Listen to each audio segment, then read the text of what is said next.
네, 안녕하세요. 멘탈이 전부다의 철이형입니다. 네, 3월 물가지수가 역사적 최고치를 달성한 가운데 오늘 주식시장은 일반적인 예상과는 달리 상승했습니다. 사실 어제도 소비자 물가지수가 전년 대비 8.5% 상승하면서 2월에 7.9%에 이어 40년 내 최고치를 다시 한번 경신한 이후 주식시장은 오히려 상승하는 모습을 보였는데요. 하지만 언론에서 물가 상승과 연준의 강한 긴축 정책을 예고하는 여러 리포트들이 나오면서 시장 불안감이 가중되고 결국 하락세로 마감했었습니다. 하지만 오늘은 달랐는데요. 오늘 생산자 물가지수가 전년 대비 11.2%나 상승하면서 통계 작성 이후 가장 높은 상승률을 기록하며 인플레이션이 최고조에 다다랐다는 걸 다시 한번 확인시켜 주었습니다. 하지만 그럼에도 불구하고 시장은 마치 어제 못다한 꿈을 오늘 이루기라도 하겠다는 듯 강한 상승으로 반전하는 모습을 보여주었는데요. 요즘 맨날 물가가 어쨌느니 저쨌느니 말이 수두룩하니 많았는데 왜 정작 물가 상승률이 최고조에 다다른 오늘 주가는 강하게 상승한 걸까요? 뭐 여러 가지 이유가 복합적으로 작용했겠지만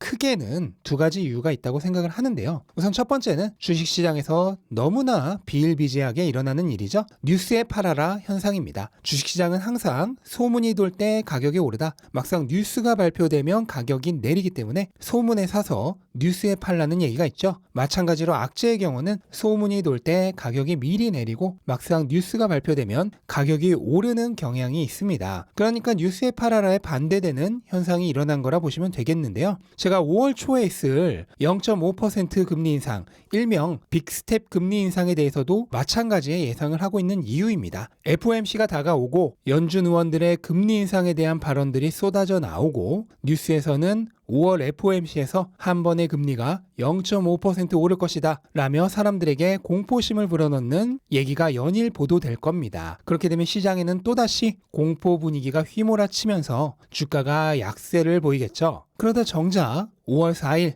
FOMC가 끝나고 금리 인상이 발표되고 나면 시장은 다시 강세로 반전될 가능성이 높다고 생각을 합니다. 이건 멀리 갈 필요도 없죠. 바로 지난번 3월 FOMC에서 있었던 바로 그 일입니다. 그때도 시장은 정작 역사적인 첫 번째 금리 인상이 발표된 이후 2, 3주 동안 엄청나게 강력한 반등을 보였었는데 마찬가지의 일이 5월 초에도 되풀이될 것이라 보고 있습니다. 그리고 오늘 주가가 오른 두 번째 이유는 앞으로의 전망 때문인데요. 주식시장에서 늘 중요하게 보는 것은 지금 현재의 상태가 아닌 미래의 전망입니다. 주가는 늘 현재가 아닌 미래를 반영하기 때문이죠. 비록 이번 달에 소비자 물가와 생산자 물가가 최고치를 경신했지만 현재를 정점으로 또는 최소 한두 달 정도 이내에는 정점을 찍고 물가가 하락하기 시작할 것이란 기대감이 선반영되고 있는 모습이라고 보시면 되겠습니다. 특히나 다음 달부터 금리가 큰 폭으로 상승할 것이 확실시되는 시점에서 앞으로 물가의 방향이 상방보다는 하방으로 갈 것이라 기대하는 것이 더 타당하겠죠. 때문에 시장은 현재 물가가 역사적 최고점을 찍고 있는 최악의 상황을 반영하는 것이 아니라 앞으로 금리가 오르면서 물가가 내려가기 시작할 상황을 이제 가격에 반영하고 있다고 보시면 될 것 같습니다. 실례로 채권시장 참여자들은 올 연말 기준금리를 2.5% 정도로 보고 있는데요. 5월 FOMC가 끝나고 나면 금리가 0.75%에서 1%까지 오를 것을 감안한다면 이후에 있을 5차례의 FOMC에서 금리를 매번 올리고 추가적으로 한 번에 0.5% 금리 인상하는 일이 한두 번 정도 더 있을 것이란 걸 이미 가격에 반영하고 있다는 뜻이 됩니다. 이러한 모습을 증명이라도 하듯 10년물 채권 금리는 오히려 하락했습니다. 그리고 바로 이 장기 채권 금리의 하락은 오늘 나스닥의 강한 상승에 보탬이 되었고요. 여기에 대한 자세한 설명은 바로 이전 영상에서 드렸기 때문에 혹시라도 못 보신 분이나 복습하고 싶으신 분들은 오른쪽 위에 링크 띄워드릴 테니 한번 보고 오셨으면 좋겠고요.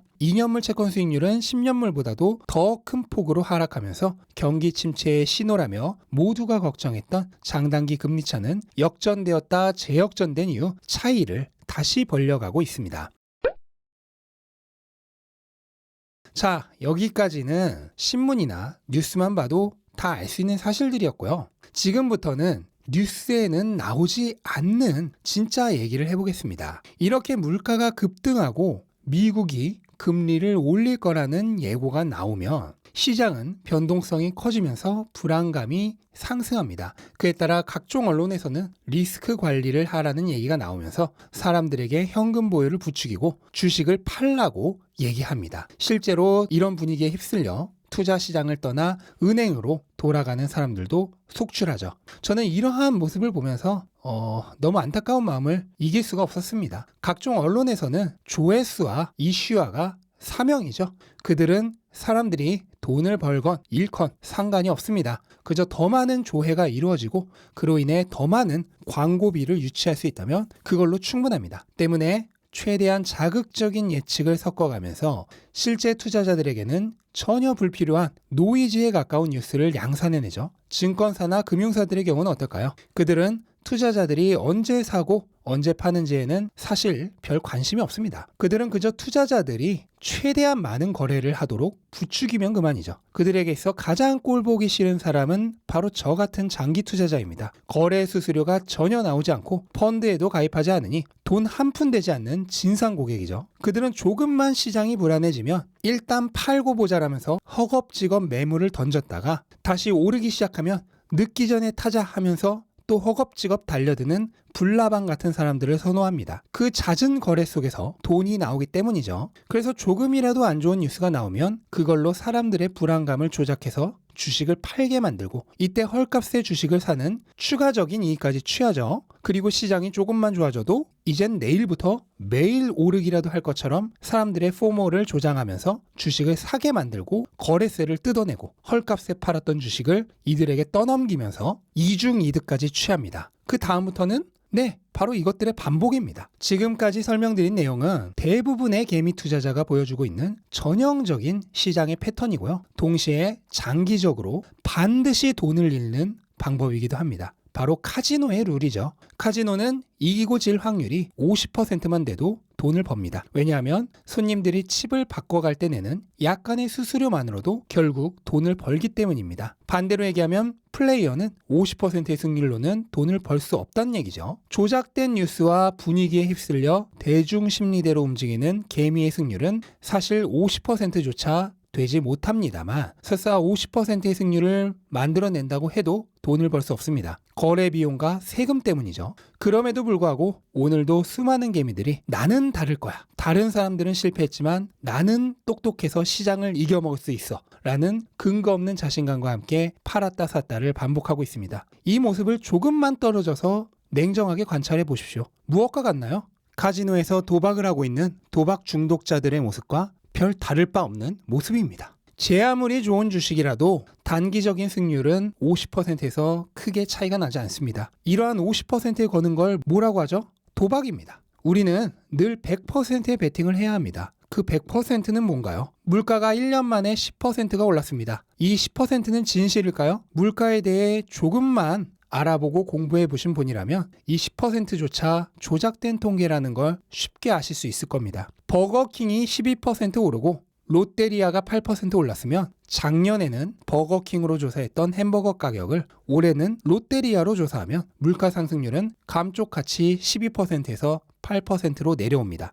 의심의 여지 없이 지금의 물가 상승률은 절대 10%가 아니죠. 실제로는 훨씬 더 올랐습니다. 이건 우리 모두가 체감으로 이미 느끼고 있는 사실입니다. 이런 엄청난 고물가가 이제부터 금리를 올려가기 시작한다고 해서 갑자기 내려올까요? 결코 아니죠. 적어도 앞으로 수년간은 고물가의 시대일 것입니다. 이러한 때에 은행에 돈을 맡긴다고요? 현금 보유요? 은행에서 고이자 예금을 추천하나요? 이자가 5%면 뭐 합니까? 실제 물가 상승률은 10%가 훨씬 넘는데 현금을 가지고 있으면 시간이 갈수록 점점 거지가 되어갑니다. 리스크를 관리하라. 현금을 보유하라는 달콤한 말에 속지 마십시오. 그들이 말하는 리스크는 여러분이 부자가 되는 리스크고 그들이 말하는 현금은 자기들에게 안겨줄 돈을 얘기하는 겁니다. 현금은 시간이 갈수록 확실하게 사라져가는 얼음입니다. 물론 시장이 불안할 때는 단기적으로 이 현금 가치가 상승하는 때도 있습니다. 하지만 장기적으로는 가장 확실하게 변동성 없이 조금씩 하락해 갑니다. 영원히 하락하는 것이 잠깐 상승하는 것에 베팅하지 말고 영원히 상승하는 곳에 베팅하시기 바랍니다. 그게 바로 자산입니다.